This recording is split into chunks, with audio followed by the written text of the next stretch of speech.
And इतना बड़ा blast करने के बाद नरेटर कहता है कि जलती हुई काली चिंगारियों के बीच खड़ा यूजी इटादोरी को मिल चुकी है उसकी।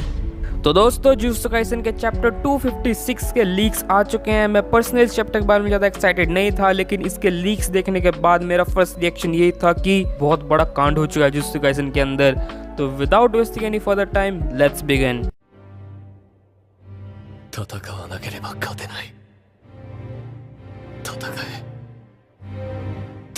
चैप्टर स्टार्ट होता है गोजो के एक छोटे से फ्लैशबैक के साथ, जहां गोजो सोचता है कि वो क्यों स्टार्टिंग में ब्लैक फ्लैश का इस्तेमाल नहीं कर पाता था।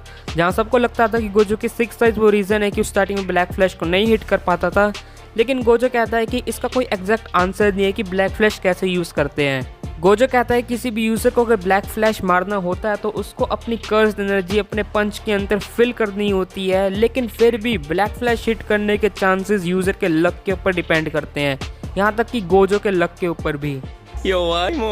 इसके बाद गोजो कहता है कि नानिमी का उससे ज़्यादा बड़ा रिकॉर्ड है, लेकिन बात करें अगर टोटल टाइम्स की तो उसमें गोजो जीत जाता है। गोजो ये भी कहता है कि उसकी फाइट ज़्यादा टाइम तक नहीं टिक पाई, इसलिए उसको ज़्यादा ब्लैक फ्लैश मारने का मौका नहीं मिला। गोजो को ये कहते ही नरेटर एक नोट ड्रॉप करता है, जहाँ वो कहता है कि यूजी इटादोरी ने गोजो को सरपास कर लिया है in terms of black flash. हालांकि इस नोट का मतलब हमें चैप्टर के लास्ट में जाके पता चलता है। इसके बाद आते हैं प्रेजेंट में, जहाँ मैगिल को सिचुएशन अच्छी नहीं लगती क्योंकि सुकुना को उसकी ताकत वापस मिल चुकी है।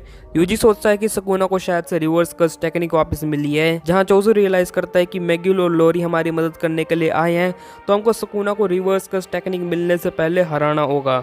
उसके बाद यूजी सुकुना के ऊपर रेलिंग फेंक के मारता है और चोजो उसके ऊपर सुपरनोवा का हमला करता है, लेकिन सुकुना इन दोनों से ही बच जाता है। लेकिन तभी फाइट में एंटर लेती है माकी, जो सुकुना को स्टैब करने ही वाली होती है, लेकिन तभी सुकुना अपना थर्ड ब्लैक फ्लैश मारता है। हालांकि माकी इस थर्ड ब्लैक फ्लैश से बच जाती है, लेकिन माकी नोटिस करती है कि सुकुना की थर्ड ब्लैक फ्लैश मारने के बाद सुकुना के स्लैशेस और ज़्यादा पावरफुल हो चुके हैं। इसके बाद सुकुना ट्राई करता है माकी के ऊपर और ज़्यादा स्लैशेस मारने की, लेकिन चोजो उन स्लैशेस को ब्लॉक कर देता है, जिस कारण सुकुना चोजो की तरफ स्लैशेस मारता है एंड चोजो को स्लैशेस हिट करने से पहले सुकुना उसके पीछे जाके खड़ा हो जाता है एंड चोजो को दे मारता है एक पास की बिल्डिंग पे एंड देन सुकुना चोजो के ऊपर मारता है अपना फोर्थ ब्लैक फ्लैश। चोजो ब्लड का एक आर्मर बना के सुकुना की ब्लैक फ्लैश से बच जाता है, लेकिन तभी वहां आता है यूजी, जो सुकुना के मुंह पे एक मुक्का मार देता है एंड चोजो कहता है कि सुकुना भले ही जितनी मर्जी ब्लैक फ्लैश मार ले, अगर यूजी इटादोरी ने उसको हिट करा तो सुकुना का कर्ज एनर्जी का आउटपुट एंड उसके मेगुमी की बॉडी के ऊपर कंट्रोल दोनों ही लो हो जाएगा। दूसरी साइड मेगुल जब यहाँ से जाने की बात करता है, तभी लोरी उसको मना कर देता है लड़ाई छोड़ के जाने के लिए, और मेगुल कहता है कि उसका अभी एक काम है जो उसे लड़ाई में करना है। इसके बाद यूजी एंड सुकुना आपस में लड़ते हैं, जहाँ यूजी दे मारता है सुकुना के ऊपर पियर्सिंग ब्लड।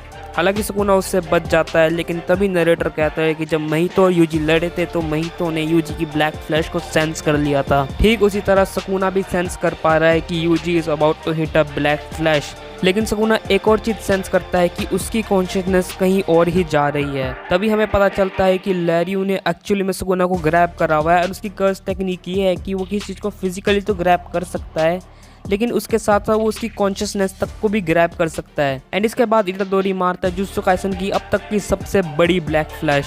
एंड इसके बाद नरेटर डालता है एक बहुत तगड़ा नोट। वो कहता है कि जलती हुई काली चिंगारियों के बीच खड़ा इटादोरी को मिल चुका है उसकी असली ताकत, यानी कि यूजी इटादोरी अवेकन। सो आज की वीडियो बस इतना ही। मैं मिलता हूँ तुमसे नेक्स्ट वीडियो में, तब तक के लिए थैंक्स फॉर वॉचिंग।